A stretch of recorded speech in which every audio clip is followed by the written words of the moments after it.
Fake news de Libération, les décodeurs du monde, l'AFP factuel. Ils sont des dizaines et des dizaines à défendre le politiquement correct au sein d'entités gavées d'argent public, de votre argent. Et nous, sur Immédiat, nous sommes une toute petite équipe pour démonter les mensonges du système. Nous avons besoin de vous. Aidez TV Liberté.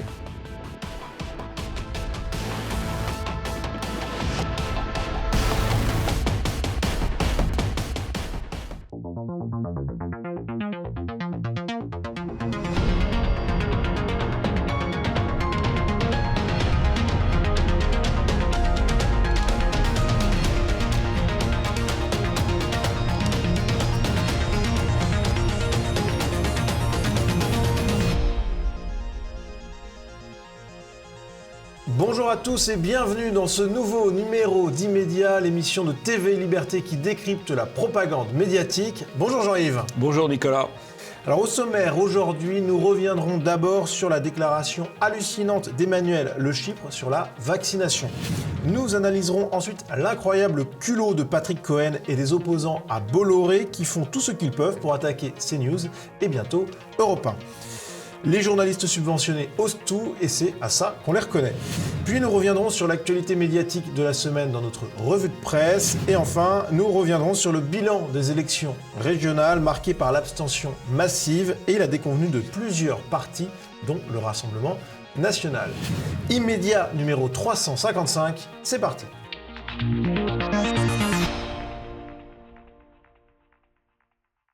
Et pour commencer cette émission, eh bien c'est l'image de la semaine. Et Jean-Yves, cette image, c'est une vidéo, un extrait. Emmanuel Le Chypre, éditorialiste à BFM et RMC, qui se lâche complètement sur la vaccination. On va l'écouter. Moi, c'est simple. Les non-vaccinés, ce sont des dangers publics pour les autres. Donc moi, j'ai une démarche qui est très claire. C'est je fais tout pour en faire des parias de la société. C'est-à-dire que vous ne voulez pas vous faire vacciner. Vous mettez la vie des autres en danger. Et vous mettez la vôtre aussi, mais ça on peut pas vous le reprocher. Eh ben, vous ne bénéficiez pas des mêmes droits que les autres citoyens. Vous ne pouvez pas sortir, vous ne pouvez pas aller au resto, vous pouvez pas aller au cinéma, etc., etc., de façon à ce que tout le monde soit incité à se faire vacciner. Tous les gens qui défilent sur notre antenne, qui ne veulent pas se faire vacciner, ils sont de plus en plus irréductibles au fil des jours, avec des arguments de plus en plus nuls. Et j'espère que ceux qu'on aura aujourd'hui, ils auront un peu plus de biscuits que on sait pas dans 15 ans ce que ça va donner, etc. Ah, moi je les attends là. Appelez, appelez, téléphonez, et on vous vaccinera de force. Moi je vous ferai emmener par 2 policiers au centre de vaccination. Parfaitement. J'espère que t'es pas sérieux. Si, je suis très sérieux. Il faut aller les chercher avec les dents. Et avec les menottes s'il faut. C'est un très beau concentré de pensée totalitaire, un très beau concentré de dictature sanitaire, et je dirais même de délire sanitaire. Ouais, parce qu'à partir du moment où la majorité, la quasi-totalité des gens à risque, c'est-à-dire les gens plutôt âgés ou présentant d'autres pathologies, comme l'obésité par exemple, sont vaccinés, si le vaccin est efficace, il n'attrape pas la maladie, et même s'il l'attrape, semble-t-il, en tout cas c'est ce qu'on dit, la thèse officielle, c'est que, le vaccin évite d'attraper la maladie, oui c'est normal, et que si on l'attrape, on a une forme plus bénigne. À partir de là, vouloir l'imposer à l'ensemble de la population, y compris à la population sans comorbidité et et jeune, c'est quand même un petit peu choquant. Et je dois dire qu'une société doit être équilibrée et elle ne doit pas penser uniquement aux plus âgés ou aux plus malades. Elle doit aussi penser aux plus jeunes et à ceux qui sont en bonne santé. Qu'il n'y a pas de raison d'imposer la vaccination à ces gens-là, s'ils veulent le faire, qu'ils le fassent, alors que le bénéfice coût-avantage va plutôt du côté du coût. Sans compter effectivement les inconnus qu'il peut y avoir, comme il peut y en avoir pour tout produit nouveau. Donc il faut être raisonnable. En tout cas, alors il a quand même été beaucoup allumé, ce personnage a été beaucoup allumé sur Internet. à juste titre quand même, avec des allusions pas toujours très, très fines à sa sveltesse, et je ne voudrais pas tomber dans la grossophobie, bien entendu. Oui, c'est sûr que lui, il craint un peu le virus, ça c'est sûr. Mais, peut-être un peu plus que d'autres. Mais ce qui est intéressant, c'est quand il parle de faire des gens qui ne voudraient pas se faire vacciner des parias. Des parias.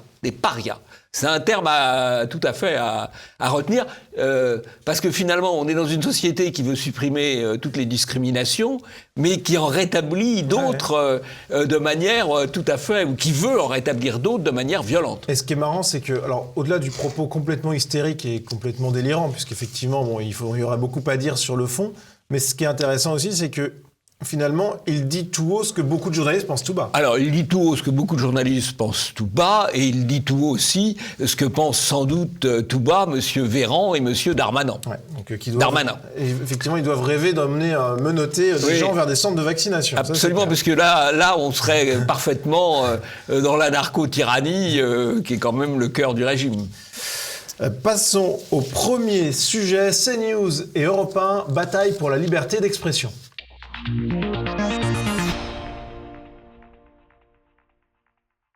Les attaques se multiplient contre CNews et Europe 1, et à travers eux Vincent Bolloré bien sûr, et Jean-Yves dans cette grande bataille pour la liberté d'expression, ou contre la liberté d'expression, selon le camp dans lequel on se place.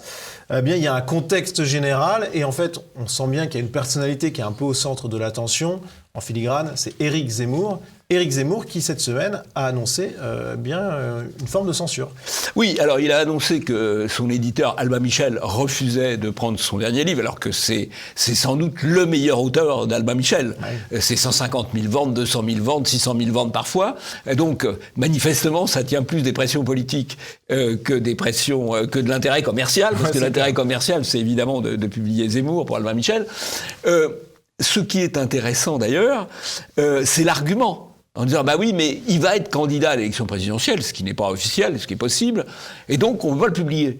Sauf que chaque candidat à l'élection présidentielle publie un bouquin en général, qui a un livre où il raconte sa vie, raconte son programme, enfin voilà, ça fait partie des choses naturelles. Puis un candidat à la présidentielle peut avoir le droit d'écrire un roman même, enfin il n'y a pas de même un roman, pourquoi pas, oui, mais voilà. Enfin bref, on est dans... Alors bon, Zemmour n'est quand même pas à la rue, puisque il se trouve que Bolloré, qui est quand même plutôt un bienfaiteur de la liberté d'expression en ce moment, a aussi un groupe d'édition, donc voilà, il n'y a pas... Je pense qu'il n'y a pas trop de soucis à se faire. Il y a plus d'un éditeur qui serait heureux d'avoir Zemmour dans son catalogue. Oui, certainement. Alors, autre partie de ce contexte, Jean-Yves, c'est bien sûr la grève à Europe 1, avec une manifestation pour soutenir les grévistes. On voit avec ce tweet de Clément Le Saffre, beaucoup de monde au rassemblement devant Europe 1 pour soutenir le combat des journalistes de la maison, des anciens, des confrères, des auditeurs, des amis. Merci à tous. Quelle belle mobilisation. Alors là, c'est formidable parce qu'on nous dit beaucoup de monde. Ouais. Alors Jean-Martial Bide a compté, parce qu'on voit la photo, il a compté 69 personnes, dans lequel on nous explique qu'il y a les journalistes en grève, évidemment, il y a des confrères, il y a des amis, il y a des auditeurs d'Europe 1, il ne doit pas y en avoir beaucoup. Non, c'est clair. Mais voilà, on voit le traitement de l'information, c'est un petit bobard calculette, parce que voilà, c'est une manifestation symbolique, voilà, c'est pas beaucoup de monde. Ils enjolivent un peu les choses. Voilà, oui. C'est pas la première fois. C'est un bon traitement de l'information. Voilà. Alors, durant cette manifestation, il y a eu une prise de parole de Patrick Cohen. On va en écouter un extrait. C'est pas une question d'orientation politique. C'est pas une question de droite ou de gauche. Je voudrais que ce soit bien clair là-dessus. Toutes les opinions sont respectables quand elles sont étayées par des faits. Le pluralisme, le débat d'idées sont au cœur de nos métiers. Mais le modèle qui est en train de gagner aujourd'hui, et qui a gagné pour une part aux États-Unis, on en a vu les effets, c'est tout autre chose. C'est celui qui cherche à produire non pas de l'information et de la connaissance, non pas non plus du lien social, ce qui a été longtemps la vocation des grands médias généralistes, mais au contraire à créer des controverses, des fractures, à dresser une partie de la France contre l'autre. Alors, il est parfait, Cohen, là. parce qu'il nous dit une chose et son contraire. Il nous dit c'est le pluralisme, et ensuite il explique tout ce qui ne doit pas apparaître finalement dans les médias, c'est-à-dire tout ce qui lui déplaît. Hein. Et il a cette formule, producteur de l'information, producteur de la connaissance, producteur de lien social. Il avait même une formule qu'il n'a pas osé utiliser, mais il se définit lui-même, il s'auto-définit lui-même. C'est pas un garçon très modeste, comme producteur de vérité. Producteur de vérité, comme c'est beau. C'est comme ça qu'il se définit. Alors, il a quand même eu beaucoup de soucis, notre ami Patrick Cohen, parce que il a été longtemps, il assurait la matinale de France Inter. Et à l'époque, il y avait des affiches, il placardait des affiches jusqu'en 2016, où on voyait le beau Patrick Cohen, l'homme le plus écouté de France. Et sur modeste. Et sur ces entrefaites, en 2017, Europe 1, qui commençait à perdre un peu d'auditeurs, l'a recruté. Et ça a été le commencement de la catastrophe et de la fin. Pourquoi ? Parce que les auditeurs de France Inter sont restés sur France Inter, ils n'ont pas suivi l'homme le plus écouté de France.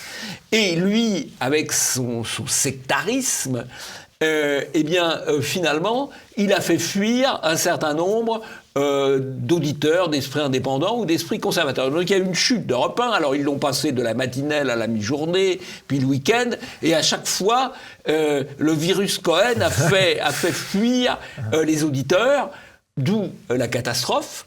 Et la volonté de Bolloré, qui est rentré dans la Gardère, de redresser Europe 1 en changeant de contexte, et donc sans doute en faisant partir les journalistes.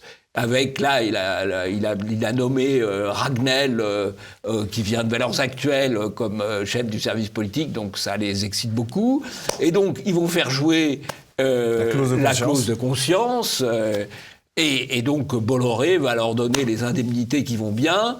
Il va se séparer de tous ces journalistes militants de gauche ou d'extrême gauche. Et il va faire comme sur CNews, un média pluraliste, où il y aura un peu tout le monde, y compris, alors c'est là que c'est horrible, y compris des idées de droite, ou des idées conservatrices, ou des idées identitaires. On frémit de peur. Et justement, Jean-Yves, on va écouter un extrait de Patrick Cohen, qui avait remporté en 2013, je crois, à la cérémonie des Bobards d'Or, une muselière d'or. Et on va écouter Patrick Cohen tout de suite. On a une responsabilité quand on anime une émission de débat public, on a une responsabilité, par exemple, de ne pas propager les thèses complotistes, de ne pas donner la parole à des cerveaux malades. Mais on a chacun le droit de penser ce qu'on veut, mon Patrick. Non. Si... il est petit, il revient de vacances, il est en pleine forme, Frédéric.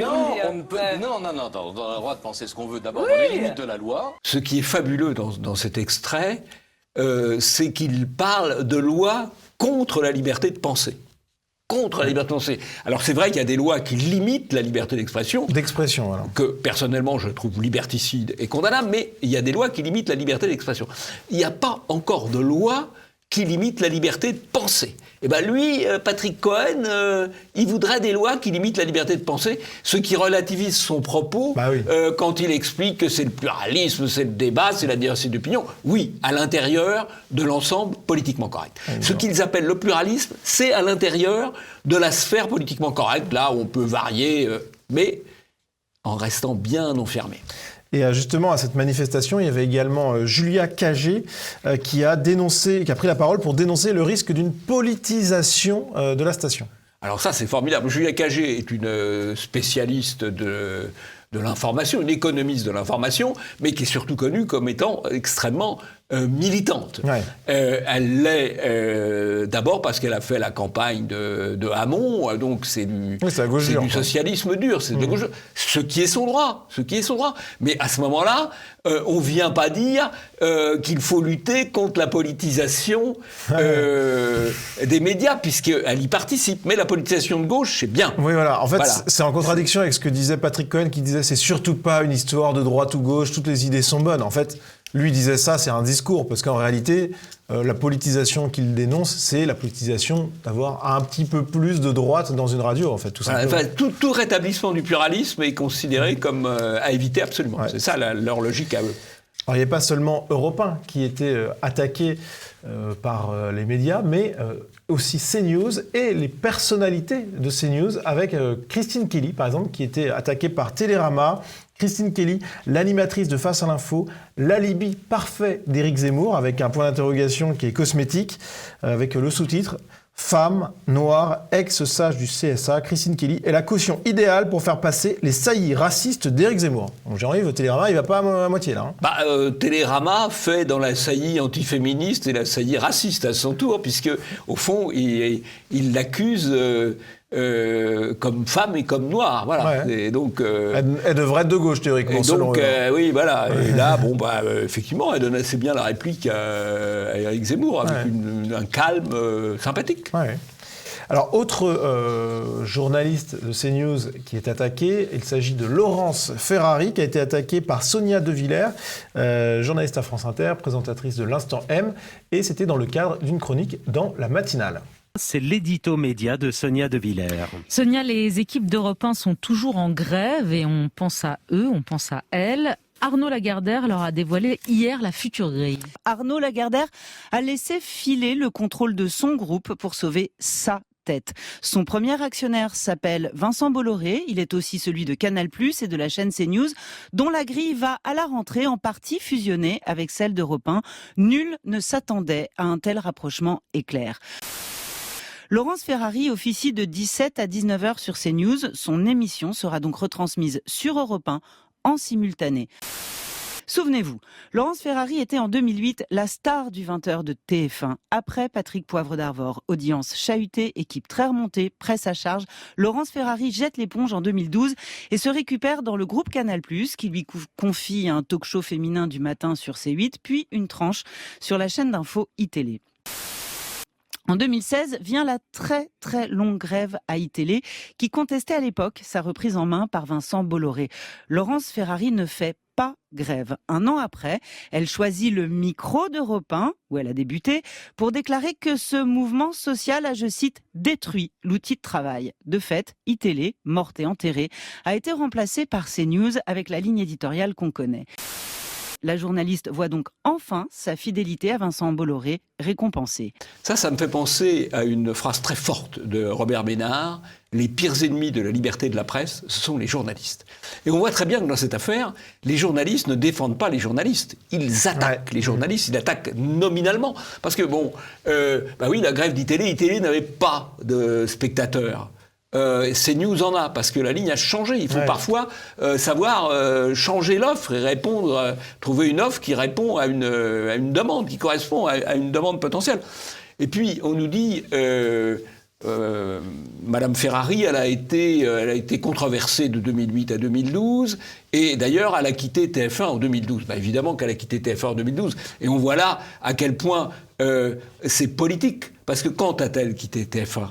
Elle a quitté TF1 au moment de l'élection de M. Hollande, et que le groupe Bouygues a pensé qu'il fallait quelqu'un de peut-être moins lié avec Sarkozy, avec le pouvoir précédent, et donc elle est partie au moment d'une alternance politique. Elle a été remplacée par M. Boulot, qui est toujours en place d'ailleurs, qu'on a salué un certain nombre de fois, et qui est d'un conformisme absolument extraordinaire. Boulot, c'est l'homme qui a obtenu un Bobard d'or à propos du Bobard Lancet, qu'il avait présenté comme un truc extraordinaire. C'était dans le JT de TF1. C'était dans le JT de TF1, absolument. Voilà. Donc, et Madame Ferrari est attaquée parce que, encore que la qualifier de droite, c'est peut-être tout à fait excessif.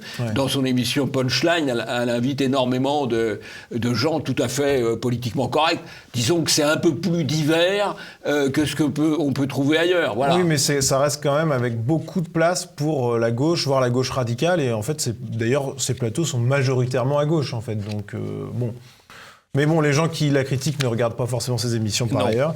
Elle a d'ailleurs été critiquée aussi par Arrêt sur Image, mais bon, qu'il affluble du terme bolloréaque. Oui, qu'il affluble du terme bolloréaque et qui fait une double image, un transfert d'image entre Madame Ferrari et Madame Le Pen. Oui, l'allusion sous-entendu, c'est par l'image. Ça, c'est de la désinformation, c'est beaucoup dire. C'est plutôt une manière subliminale de l'extrême droitisé, si j'ose dire. Donc voilà, et puis il n'y a pas que Christine Kelly et Laurence Ferrari qui ont été attaqués, il y a également CNews en intégralité, avec la une de Libération, le spectre de la bande FN, qui attaque à la fois CNews et Europe 1, puisque la bonnette CNews vient recouvrir le micro d'Europe 1. Une qui a beaucoup choqué. Pascal Praud en a fait un édito qui était d'abord consacré aux attaques de Sonia de Villers contre Laurence Ferrari. On va l'écouter. Bonjour à tous et bienvenue à l'heure des pros ce matin. Hier, Madame Sonia de Villers, éditorialiste à France Inter, a expliqué que Laurence Ferrari rejoignait Europe 1 parce qu'elle n'avait pas fait grève lorsqu'en 2016, la rédaction d'ITélé avait cessé le travail. Elle est récompensée, a expliqué Madame de Villers.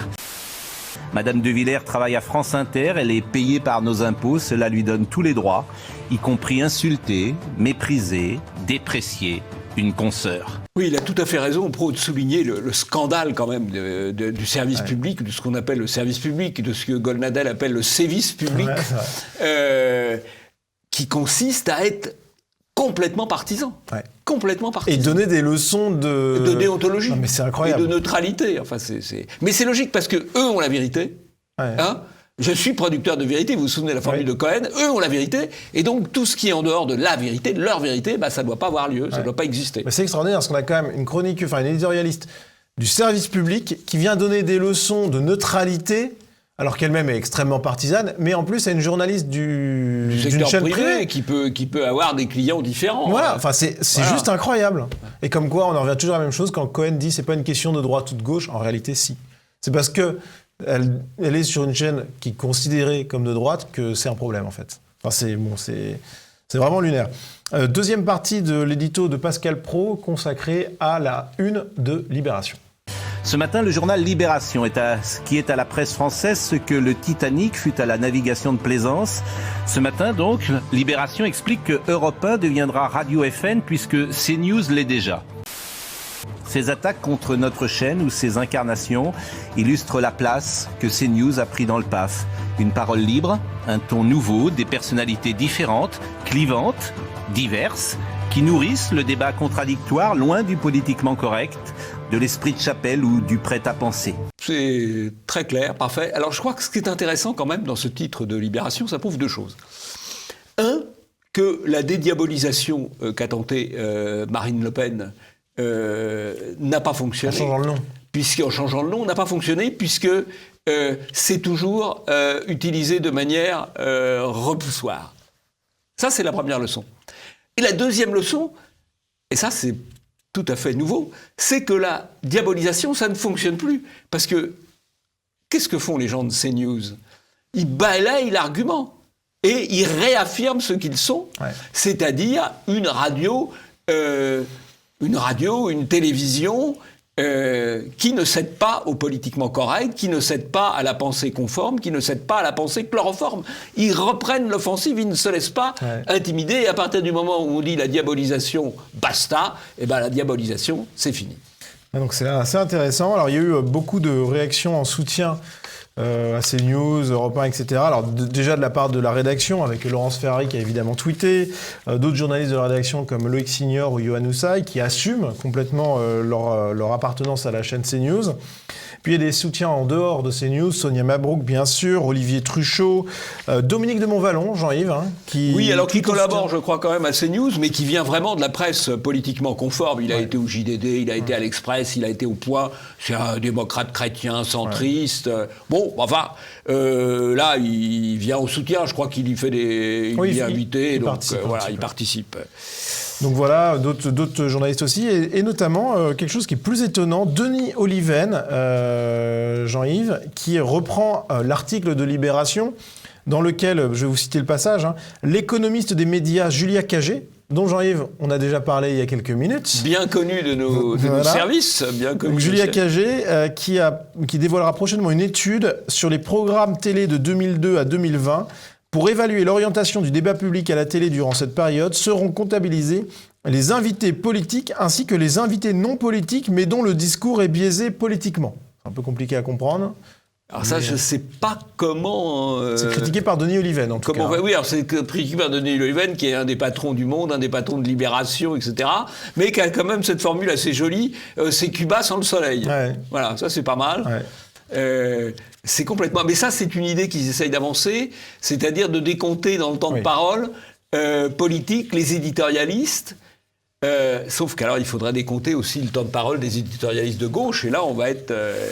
on va arriver à de bons résultats. Là. Oui, bah là, à mon avis, sur France Inter, par exemple, ça va poser problème. Hein. Oui. On avait vu d'ailleurs, même sur les invités, indépendamment de l'orientation des journalistes, à quel point tous ces médias biaisent. Ils sont biaisés dans les invités, ils sont biaisés dans les journalistes. Honnêtement, il y a du travail à faire pour rétablir le pluralisme. Ouais. Je crois que c'est une des grandes batailles qui est engagée aujourd'hui. Au moins dans le service public, ce qui n'est pas... Même dans le privé, puisque au fond...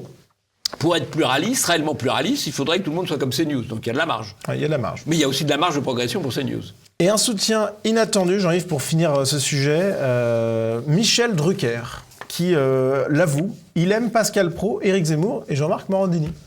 Bon, bah voilà, ça fait des soutiens. Non, mais c'est un peu inattendu d'une certaine manière. C'est un peu un poids lourd quand même de la télé. Donc oui, absolument. Oui, ça fait 40 ans ou 50 ans de télé, plutôt divertissement d'ailleurs. Oui, bon, il s'est jamais trop mouillé, mais bon, là, il a l'âge où il peut commencer à se mouiller, quoi. C'est peut-être ça aussi. En tout cas, on suivra cette bataille pour la liberté d'expression, évidemment, dans les prochains immédiats. En attendant, on va passer à la revue de presse.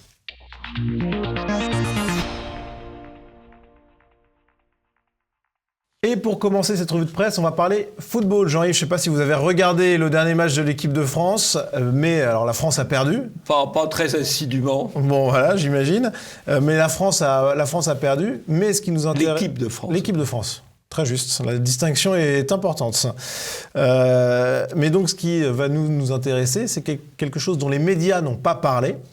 C'est tout simplement les insultes anti-blancs qui ont parsemé les réseaux sociaux à l'occasion de cette défaite, en partie contre la compagne du joueur N'Golo Kanté, qui est une compagne blanche, a priori, qui a été traitée de tous les noms pour le défaut de forme physique de son mari ou de son compagnon, et aussi des joueurs blancs traités de sales blancs sur Twitter. Voilà, alors bon, ça a été assez massif, c'est pas marginal. Ah, des centaines de tweets. La question qui se pose, c'est si vous écrivez, ce qu'on ne fait pas, sale noir ou sale nègre ou que sais-je encore, vous êtes immédiatement censuré. Bon. Puisque c'est considéré comme une injure, enfin bref, passons. Mais alors pourquoi sale blanc ou blanchasse, je ne sais pas, ou pourquoi c'est pas censuré, quoi? Ou on censure, ou on censure pas. Ou on dit les gens disent ce qu'ils veulent, voilà, terminé, ou on censure, mais... Et là, on est dans une... et de même dans les médias, dans un cas, on fait scandale, Exactement. Dans l'autre, on n'en parle pas. Enfin, c'est vraiment un exemple de poids, de mesure, bien à deux souches d'avoir relevé cela. Oui, exactement. Alors, autre sujet cette semaine, Jean-Yves, cet attentat islamiste en Allemagne, avec Le Monde qui titre « Au moins 3 morts et plusieurs blessés lors d'une agression ». Agression.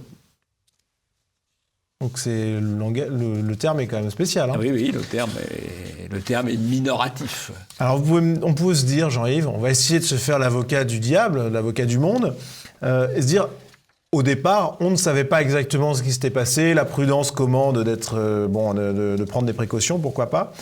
Sauf qu'on voit très vite dans une dépêche de l'AFP qui est reprise par Libération et par 20 minutes, eh bien on a quand même quelques éléments. On va prendre 20 minutes. Après l'attaque meurtrière à Würzburg, l'enquête sur les motivations de l'agresseur.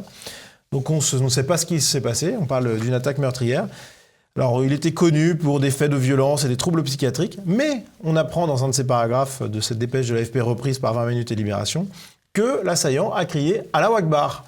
Mais 20 minutes note une formule qui toutefois n'implique pas un fanatisme religieux. Attaquer au couteau en criant Allah Akbar, c'est pas du tout, c'est normal. Enfin, rien à voir avec l'islam. Rien à voir avec l'islam ni avec le fanatisme religieux, c'est sûr. Mais par contre, il pointe quand même du doigt l'AfD. Oui, alors l'AfD, qui est le parti identitaire allemand, a dit les choses, à savoir que c'était un attentat islamiste. Et donc là, comme ils disent les choses, ils sont dénoncés comme sommeurs en quelque sorte de dissensus, alors Exactement. Que tous les autres candidats à la chancellerie allemande pour les élections qui vont avoir lieu à la rentrée, ont tous atténué, gardé le terme agression et refusé de voir la réalité, à savoir un crime issu de l'immigration et un crime issu de l'immigration islamiste et commis au nom de Alaa Akbar, Alaa Akbar. Voilà, il n'y a pas besoin de commentaires, d'aller plus loin. Et d'ailleurs, justement, Le Monde titre sur ces questions-là « Vif débat sémantique en Allemagne après l'attaque au couteau de Würzburg ». Donc en reprenant ces éléments-là, en parlant qu'il y a seul l'AfD qui évoque l'acte terroriste, et en attaquant le tabloïd conservateur Bild, qui a publié un article au Vitriol dans lequel il dénonce le silence politiquement correct d'un pays qui aurait tendance à catégoriser comme fous les auteurs d'actes de violence quand ils sont musulmans. Voilà, alors 2 choses à retenir. Le Monde parle de débat sémantique. Bah oui, c'est le débat novlangue contre réalité. Exactement. Voilà, la novlangue politiquement correcte, la réalité. Et qui sort la réalité? Qui le dit? Chez les politiques, le parti identitaire AfD. Et chez les journaux, ça c'est intéressant, surtout de notre point de vue, Bild. Mais qu'est-ce que c'est que Bild? C'est un journal qui diffuse à 2 millions d'exemplaires, chiffre 2014. 2 millions d'exemplaires. C'est énorme. Vous comparez avec Libération, 70 000 exemplaires. Voilà, dont la moitié achetée par des copains. Voilà, les abonnements de la collectivité, avec l'argent public. Ouais. Voilà. Donc vous voyez la différence. Et pourquoi Bild peut dire les choses? Parce qu'il a 2 millions de lecteurs. Et pourquoi il a 2 millions de lecteurs? Parce qu'il dit les choses. Exactement. Voilà. On a le phénomène sur la presse écrite allemande, là. On a un phénomène, c'est un peu le même phénomène que CNews. Ou que même que TV Liberté. Ou TV Liberté. On dit les choses, et donc on a des auditeurs, on a des acheteurs, on a des soutiens. Donc voilà, et puis finalement, les enquêteurs parlent désormais d'un motif islamiste, donc ça se précise. Peut-être que dans quelques jours ou même quelques semaines, on aura enfin le fin mot de nos brillants enquêteurs et brillants limiers de la police et des médias. Puisqu'on parle d'un acte terroriste commis par un migrant, Jean-Yves, eh bien on va s'intéresser à SOS Méditerranée, cette ONG, association, qui va donc récupérer les migrants au large des côtes libyennes déposés par des passeurs. Et qui peut compter sur une marraine médiatique, en l'occurrence Charline Vanhoenacker. Il y a 2 parrains. Il y a François Gabard, un marin, on va en parler, et une militante, Charline Vanhoenacker, qu'on connaît très bien parce qu'on la suit régulièrement. Et donc, c'est une journaliste, ou une humoriste, journaliste de service public, qui prend position pour une action militante. Une association qui encourage les passeurs et qui contribue à la diffusion de l'immigration clandestine en Europe. Et aux morts en Méditerranée. Et aux morts en Méditerranée, puisque quand il y a eu une rupture au moment du premier confinement, eh bien, il n'y a plus de morts. Exactement. Voilà. Bon, mais c'est donc une militante, mais qui utilise son statut de journaliste de service public pour faire la propagande pour une association immigrationniste. Elle appelle au don, c'est incroyable. Et l'autre client, l'autre parrain, c'est François Gabard. Alors, qu'est-ce que c'est François Gabard? C'est un marin assez connu, mais pour être un marin assez connu, il faut 2 conditions. La première, ça c'est logique, c'est de bien naviguer. Mais ça suffit pas. Ça suffit pas. Parce que pour bien naviguer et pour gagner, il faut des bateaux, des beaux bateaux, des bateaux de plus en plus chers. Et donc, il faut des sponsors.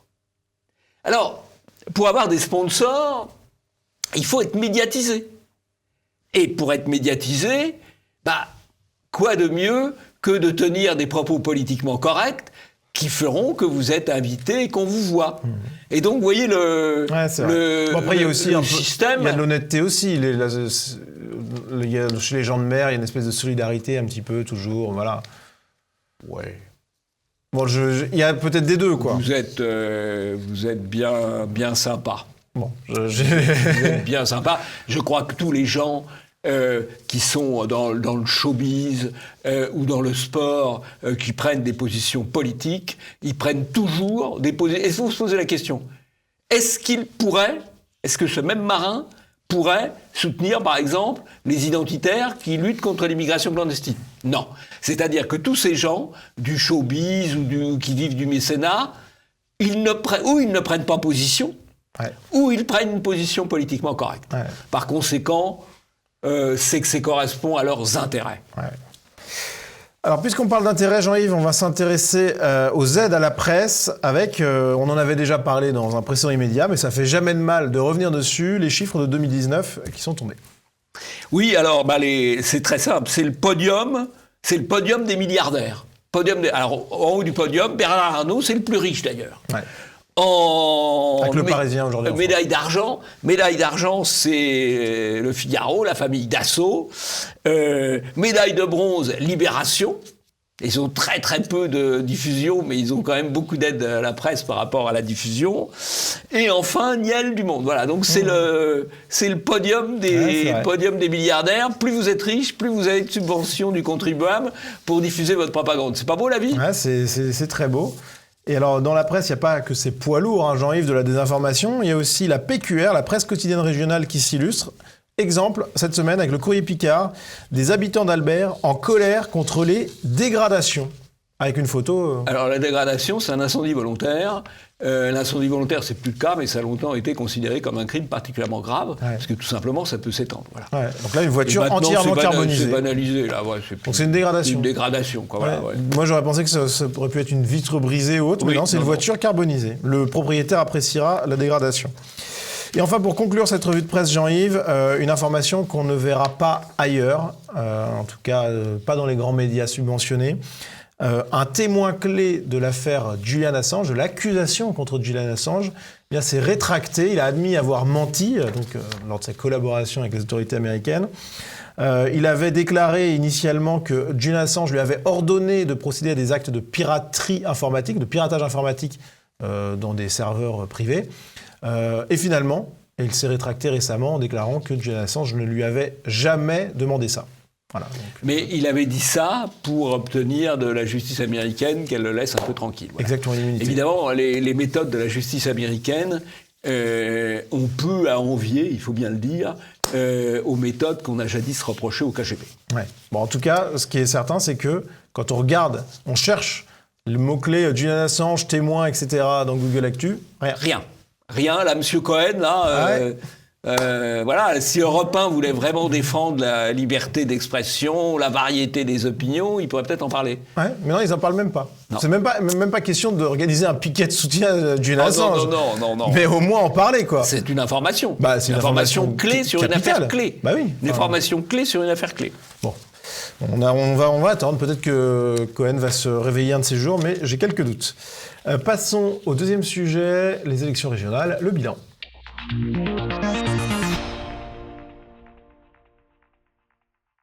Et en préambule de cette étude du bilan des élections régionales, eh bien on va s'intéresser à une vidéo, un extrait vidéo du débat de l'entre-deux tours dans les Hauts-de-France, une confrontation entre Xavier Bertrand et Sébastien Chenu. Monsieur Chenu me reproche de dire qu'il vaut mieux choisir un candidat communiste qu'un candidat du Front National. Oui, je l'assume.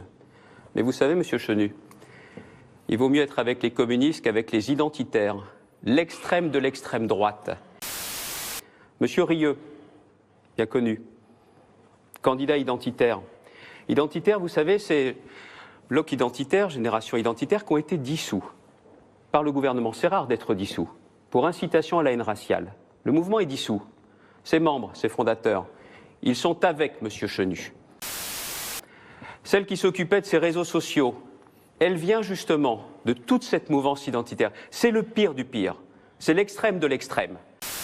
Vous voulez donner et décerner des brevets de respectabilité aux uns et aux autres, vous devriez faire attention. Vous savez, c'est pas moi qui, chaque mois, est allé poser mon dernier au club Le Siècle, présidé par Olivier Duhamel, pour dîner avec lui tous les mois, comme vous l'avez fait pendant des années.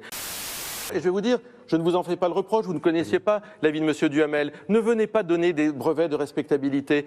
Honnêtement, ça met très mal à l'aise. Ça met très mal à l'aise et doublement mal à l'aise. D'abord parce que M. Bertrand, qui se voit déjà le futur président de la République, nous explique que le communisme, c'est sympa, et que les identitaires, c'est l'extrême de l'extrême, c'est très mal.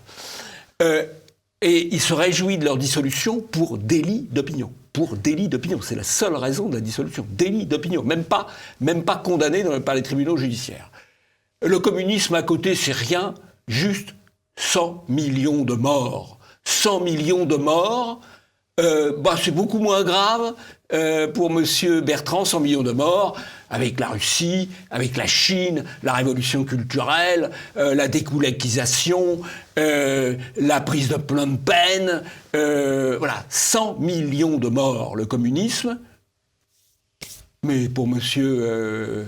Bertrand, c'est pas un problème, alors qu'un délit d'opinion, même pas constaté par un tribunal judiciaire, ça, c'est grave. Voilà. Et c'est ce personnage qui va être candidat, sans doute, à l'élection présidentielle. La réponse de M. Chenu, elle met mal à l'aise aussi. Parce qu'il accepte le discours diabolisant de M. Chenu, de M. Bertrand, et il ne l'interrompt pas. C'est très facile de l'interrompre. 100 millions de morts. Voilà. Il ne l'interrompt pas. Et il dit, vous déjeuniez avec, ou dîniez plutôt avec Monsieur Duhamel, mais c'est pas grave, vous saviez pas ce que c'était. C'est-à-dire qu'il place sur le même plan Monsieur Rieu et Madame Thaïs d'Escuffon que Monsieur Olivier Duhamel, dont on connaît quand même les ébats pédophiles. Il ne répond pas. Il accepte la diabolisation des identitaires, et ça, c'est la grande erreur que beaucoup de gens ne comprennent pas. Ils pensent qu'en acceptant la diabolisation du voisin, on se dédiabolisera. Mais c'est faux. Quand on accepte la diabolisation du voisin, on se diabolise aussi par contagion. Il faut parfois faire preuve d'un peu de courage. Oui, c'est vrai que mettre sur le même plan le communisme et 100 millions de morts et des gens qui défendent les frontières françaises pacifiquement, c'est quand même assez extraordinaire. Toujours dans l'entre-deux tours, Jean-Yves, de ces élections, il y a eu Gabriel Robin, qui est journaliste à l'Incorrect et qui était sur la liste du candidat M. Garot dans le Sud, en Occitanie, qui publiait régulièrement des articles de la Dépêche du Midi qui étaient clairement en faveur d'un camp plutôt que d'un autre. Oui, absolument, de Carole Delga. Voilà. Alors, ça pose un problème, la PQR, parce que y a des lois sur le financement des campagnes politiques. Et donc, vous avez des contraintes extrêmement dures, extrêmement pointilleuses. Et en fait, donc, si vous êtes un candidat qui n'est pas aimé par la PQR, alors là, vous allez être surveillé de très près dans vos dépenses de campagne. Si vous êtes un candidat aimé par la PQR, une bonne partie de votre campagne est payée par la PQR et rentre pas dans les comptes de campagne. Exactement. Donc là, il y a vraiment un problème. Là. Là, on le rappelle, la Dépêche du Midi, c'est Bailey, donc du coup, c'est socialiste. Bailey, il a eu des petites affaires aussi, pas très loin de celles de Duhamel. Bon, ce sont des accusations de la part d'une personne. Pas vraiment controversées. Allez. Bref. Bon, en tout cas, mais en tout cas, son journal est donc mis à disposition, en fait, des candidats de gauche dans le secteur, tout simplement. Oui, absolument. Et ça n'entre pas dans les comptes de campagne de Mme Delga. Donc c'est incroyable. Jean-Yves, pour revenir sur le principal sujet de ce bilan des élections régionales, c'est de savoir un petit peu ce que vous avez pensé. C'était des élections qui ont été marquées par l'abstention, le revers majeur pour La République En Marche et aussi pour le Rassemblement National, et aussi pour la France Insoumise d'ailleurs. Quelle est votre analyse générale sur ces élections ? Rapidement, je crois qu'il y a 3 éléments. D'abord, un contexte Covid qui continuait d'obséder un peu les esprits et qui a fait qu'il y a eu une faible campagne. Accessoirement, le fait que les professions de foi, tout ça, la campagne a été un peu sabotée, ça c'est le premier élément. Deuxième élément, on votait pour des grands machins un peu incompréhensibles. La région Grand Est, qui commence à Nogent-sur-Seine et qui finit à Strasbourg, et j'en passe. Des bicantons, enfin des collectivités territoriales un peu déracinées, coupées du réel. Ça, c'est le deuxième argument. Et le troisième élément, c'est l'absence de tout discours clivant. Et donc, qu'est-ce qui mobilise les électeurs ? C'est pas l'eau tiède, ce sont les discours clivants. C'est comme pour les médias. Pourquoi CNews marche ? Pourquoi Europe 1 va marcher quand il aura été repris en main ? C'est avec des discours clivants. Ça intéresse les gens. La peine est pleine, l'eau tiède, tout ça fait que les gens restent chez eux. Ils n'ont pas de raison de se déplacer. Alors il y a l'abstention, mais il y a aussi eu la grosse défaite pour La République En Marche. Il y a aussi eu la déconvenue du Rassemblement National. Oui, qui est lié, encore une fois, aux causes que j'ai données, avec le fait que dans les 2 cas, ils n'ont pas d'élus de clientèle, ils n'ont pas de maire, ils n'ont très peu. Et donc, d'ailleurs, le Rassemblement national, là où il avait des maires, a plutôt fait des scores assez honorables. Donc il y a aussi cet aspect enracinement territorial qui est à prendre en compte, d'où d'ailleurs le succès relatif de LR sur quand même un tiers de votants. Oui, le succès relatif parce qu'ils ont des maires, ils ont des clients, ils ont des gens qui se bougent un peu plus. Ok, bon, on suivra ça, mais de toute façon, on n'a pas fini de parler des élections, puisqu'on arrive dans des mois qui précèdent l'élection présidentielle. Autant vous dire que la politique, ça va faire parler les médias pendant encore un petit moment. Jean-Yves, ça va être la fin de cette émission, mais vous avez un coup de chapeau. Oui, alors un coup de chapeau pour un petit livre très très vif, avec beaucoup de formules de Xavier Aimant, qui est toujours très drôle. Oui, c'est vrai. Hécatombe, pensées éparses pour un monde en miettes. C'est très agréable à lire. Il y a du fond. Mais il a une très belle plume, Xavier Aimant. Et c'est vrai que c'est corrosif et profond en même temps. C'est publié par la Nouvelle Librairie. C'est donc de Xavier Aimant, qui est un des chroniqueurs les plus drôles de Léman. C'est vrai. Eh bien, c'est la fin de cette émission. Merci à vous de l'avoir suivi. Et puis Jean-Yves, on ne se dit pas à la semaine prochaine, puisque vous serez absent. Oui. Donc on va essayer de vous trouver un remplaçant, même si vous êtes évidemment irremplaçable. Et on se dit à dans 2 semaines, du coup. À dans 2 semaines.